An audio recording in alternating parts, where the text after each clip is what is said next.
All the people of a village in Dahomey in West Africa were one day woken up to the terrible sound of gunfire in the early hours of a day in the dry season. The guns were being fired by slave raiders who had ferocious dogs with them. The village was set ablaze as thatched roofs were torched by the cruel men. The men of the village fought the slave raiders and their dogs, but they were no match for the powerful guns the slave raiders fired at random. Men, women and children were gunned down, and the dogs snarled, attacked and overpowered and killed some of the villagers. The slave raiders forced everyone to go to the village square. The elderly leaders of the village were separated from the young men, women and children. All the village leaders were taken into the forest and killed. Some women pounced on the slave raiders as they heard the shots that killed their fathers and husbands ring out from the African forest. One of the women gunned down by the slave raiders was Ablavi's mother. "Avenge your people, my daughters. Avenge your people," she cried as she lay dying in the mud. A slave trader fired another bullet at the dying woman, and a chilling silence descended on the village square. Ablavi's mother was a matriarch. She had borne 8 sons. Ablavi was her 4th child and her only daughter. Her family had ruled the Dahomian village for 100 years. Ablavi stood dazed next to her mother's body. A dog snarled at her, and a slave trader shoved the nozzle of his gun into her back. "Move!" he shouted, and shoved her into the line of dazed young men, women, and children that were being herded out of the village in a straight line. The slave raiders made the women and children walk through the jungle for several hours. They eventually brought them to a vast cleaning in the Dahomian jungle. The slave raiders drank and yelled like madmen as they herded Ablavi and the other women through the jungle. They tied the women to trunks of trees dotted round the jungle. Ablavi burned with hate as the slave raiders ripped clothes off the women and made them squat in just their loincloth in the cold, muddy earth of the jungle. Some of the slave raiders began to vomit as the evening drinking wore on.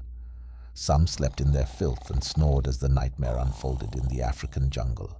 Some men tried to interfere with some beautiful young women. Ablavi was extremely beautiful to behold. The slave raiders who had shot her mother dead began to drag her into the forest. The young women wept, and the wailing was awful. Anger burned deep in Ablavi's soul as this uncircumcised man began to grope at her body like an insane animal. Ablavi screamed her mother's name. Her rage gave her strength and courage. "Dahomey women, fight for your honor!" Ablavi yelled. Her courage was like electricity and leapt into the hearts of the other young women who were also being dragged into the jungle by the drunken slave raiders. Their blood-curdling screams frightened the drunk men. Ablavi kneed the slave raider, tugging at her loincloth in the groin. She picked up 2 stones and rammed them on either side of the dazed man's head. He fell to the ground in a dead faint. Abalvi sprung to her feet and leapt into a field full of African guinea pepper. The scent of the pepper put the dogs off. Ablavi heard several other footsteps right behind her. "Run, sisters, run!" She heard a dozen other girls screaming. The girls ran deep into the African forest. Ablavi urged her fellow escapees to take refuge in the trees. As night began to fall, they could hear the howling of wild dogs and all manner of wild animals. When it was daybreak, the girls, who were aged between 11 to 18 years, gathered around Ablavi. "We cannot go back to our village," she told them. "We need to get help." Several others agreed with Ablavi. "I have heard of the Dahomian women warriors," said a 14-year-old girl in their midst. "My brother told me they live in caves on the outskirts of Dahomey."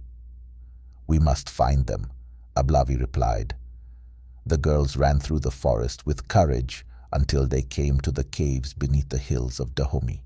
They found the women warriors building canoes and preparing gunpowder that they used in their fight against the slave raiders. The girls were taken deep into the caves to meet the leader of the Dahomey women warrior and several other girls whose villages had been destroyed. and had taken refuge in the enclave of the female warriors. The leader of the Amazon women was very elderly but wise. She welcomed the girls and urged them to rest and recover from their ordeal. She led the girls to a clear, swift-flowing stream so they could bathe and get rid of the mud that was caked to their faces and body and made them unrecognizable as human beings. After their wash, the girls were given clean clothes to wear and fed a delicious meal of fried plantains and a rich red bean stew. The teenage girls all loved Ablavi and looked up to her like a trusted older sister. Ablavi was full of courage, and the teenagers found her inspirational. 10 days after their arrival at the enclave, Ablavi and her group of teenage girls began their training as an elite squad of young women fighters. Ablavi and her group were fierce vigilantes and effectively protected the coastal regions and waters of Dahomey. Ablavi and her group rescued many women and children from the clutches of the vicious slave raiders. The slave raiders, after a while, avoided going to Dahomey to capture Africans for their terrible trade. The female warriors of Dahomey were total in their commitment as guardians of the Dahomey land and its people. They worked extremely hard to ensure that the Dahomian people and homeland remained safe and protected from the evil slave raiders that plagued the coast of West Africa.